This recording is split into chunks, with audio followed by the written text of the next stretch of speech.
let's talk about the word fundamentalism. There are very few words in our modern vocabulary that are as loaded, as misunderstood, and frankly, as weaponized as this one. We hear it all the time, right? On the news, in political debates. But what does it actually mean? Well, as we're about to find out, its journey has been a long and really twisted one.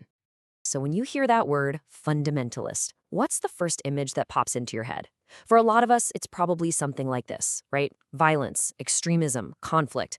The word itself just seems to conjure this very specific and, let's be honest, very dangerous picture. And that, right there, is the core of the problem. See, the term is often used not to describe something, but to attack someone. It's become what some experts call a polemical weapon, basically a word you use to dismiss and demonize people who think differently. And that completely gets in the way of understanding what's really going on. I mean, just think about how vaguely it's used.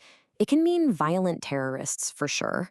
But then it also gets thrown at politicians we don't like, or even at totally peaceful, nonviolent religious communities. This kind of broad brush approach just lumps completely different people into the same scary sounding box, and it makes any kind of nuanced conversation pretty much impossible. Okay, so what if I told you that the word fundamentalist originally had absolutely nothing to do with violence or terrorism or Islam? The real story is actually, well, it's pretty surprising, and it starts in a very different time and a very different place.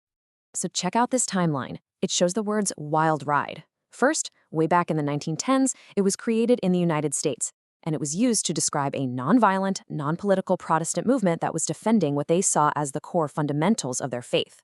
For decades, it was a pretty niche religious term.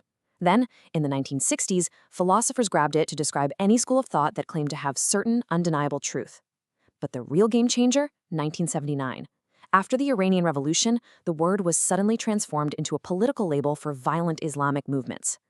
And then, in this final, kind of bizarre twist, by the 1980s, it was being used in Germany to describe the hardline wing of the Green Party, the Fundies, who refused to compromise. What a journey for just one word. So you can see why it's so messy, right? When a word has been stretched to cover everything from Protestant theologians to German environmentalists, even the experts can't agree on what it means. It's become so vague and so emotionally charged that pinning it down is a massive headache. And you can see just how ridiculously broad some of these definitions get. Take this one from Stefan Furtner. He calls it a flight into radicalism and applies it to, well, everything from left-wing terrorists to violent soccer hooligans. I mean, that's a really wide net. Or here's another academic take, this one from Christian Joggi. He sees it as this kind of failed, backward-looking rebellion against the modern world. A reaction to feeling alienated or left behind.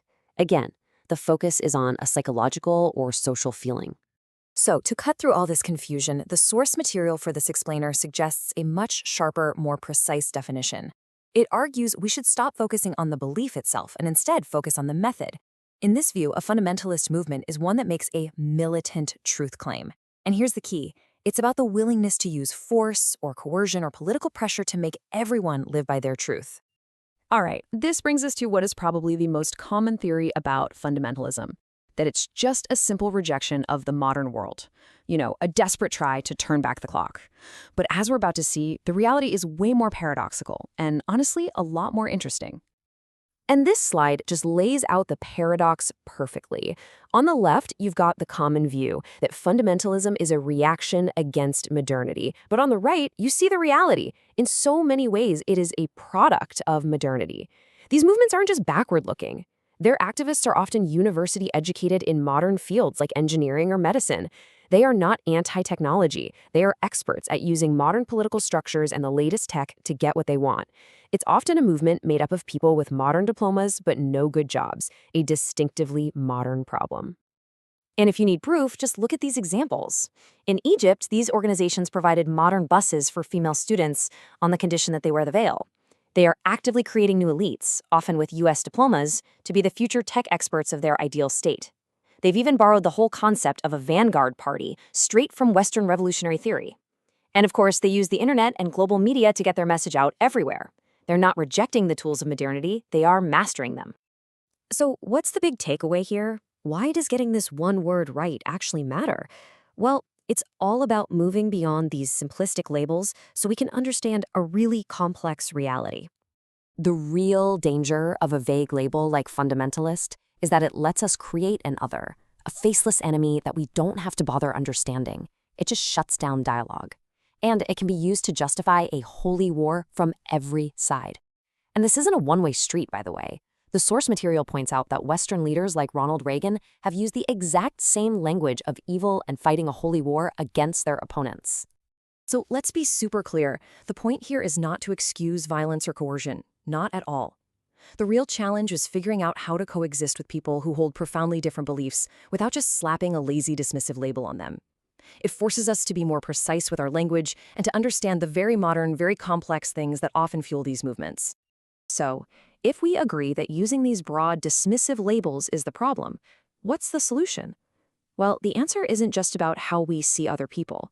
It's also about how we understand ourselves. Because, let's face it, the impulse to oversimplify other groups often starts when we aren't even clear on the nuances of our own beliefs.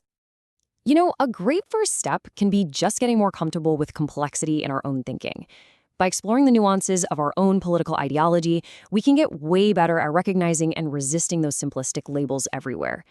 If you're curious about that, there's a fantastic free tool for this called the 8Values political test. It helps you understand where you stand on all sorts of different issues. You can check out the free test at 8values.cc.